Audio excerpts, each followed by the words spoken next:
Hello, Year 9. I've got my tripod set up here, which I've just bought so that I can make you some videos, some tutorials on how to answer some GCSE questions. So I've kind of put things together so that I can get this done in a short and quick video. The question I've got here is compare Malthus and Boserup's theories of how food security, food supply and population growth are connected. There's a lot of different variations of how this question could be asked, but this is just an example. I'm going to show you a concept map. Okay, and then I'm going to show you a kind of appeal paragraph here, although technically we don't need to use any data in this question. You could refer to some dates of when these people lived, but it's not necessary. It's not 100%. It doesn't kind of answer the question. So my concept map here looks a little bit weird. I thought I'd put it together before and draw on top as we go. So I've got Malthus and Boserup. First thing I wanted to note was we've got a male symbol here for Malthus because you can use the word he in the answer. Just makes it a little bit easier for you after you write his name the first time. After that, you can say he. And then Boserup, we've got a female symbol because she's a she. Okay, though it doesn't really matter. It allows you to use shorter pronouns to write your answer, and it means the same thing.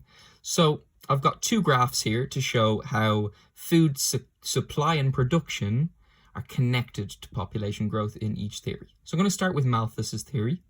He wrote a long time ago, hundreds of years ago, and his theory is slightly different to Boserup's. Okay, so first of all, he said that population growth is exponential. Okay, now exponential basically means that, well, in this case, that it doubles at a certain rate, and this one it's going to double every 25 years. Something that we could mention, so a bit of data actually. So every 25 years, population doubles.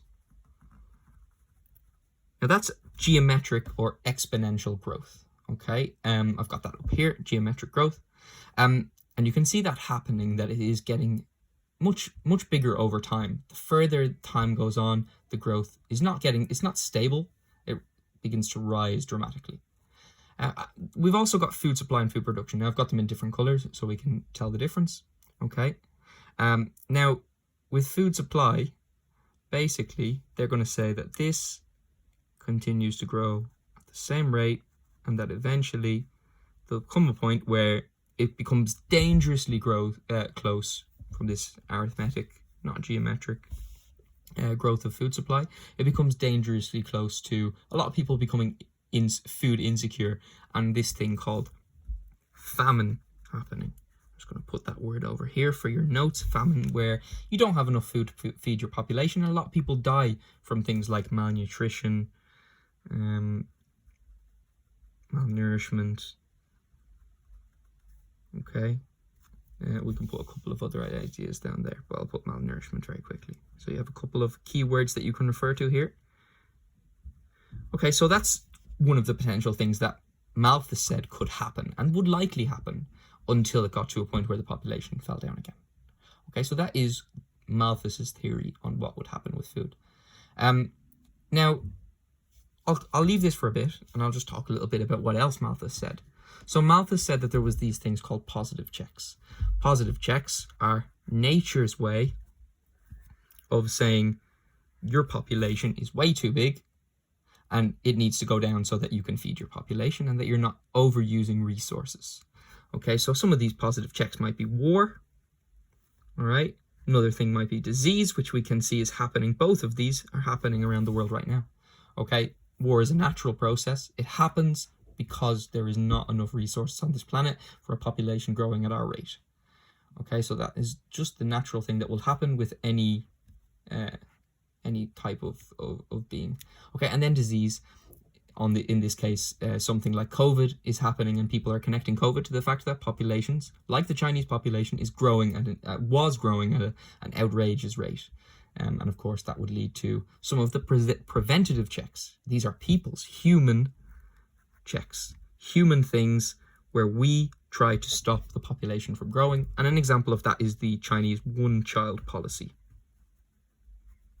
And that's a bit of data technically that we have. We actually can refer to the recent three-child policy, which is being brought about because of a declining population. And that's only recently been brought out in the news. Okay, so three-child policy is actually something that we have now. But the reason why the one-child policy, or only being allowed to have one child in China, happened was because they wanted to curve the population. They wanted to make sure that it started to go down, so that famine wasn't going to kill them.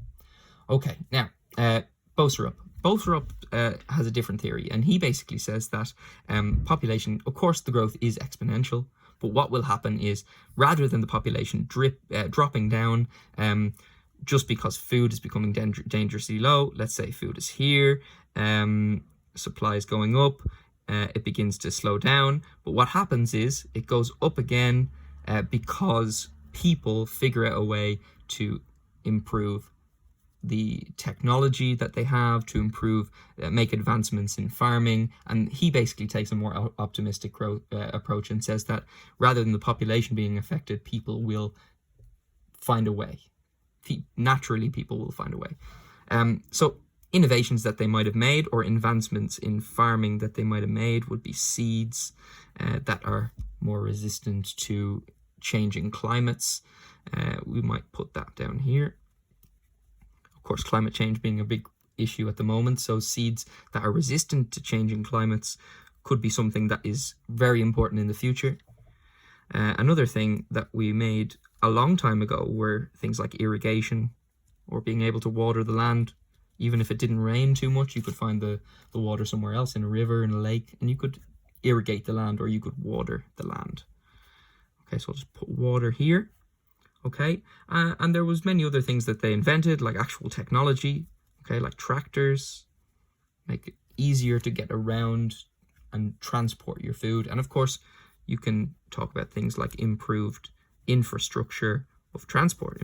Improved transport infrastructure is really important. Okay, so road, rail, plane, what'll be next? You never know. Okay, so that is the concept map.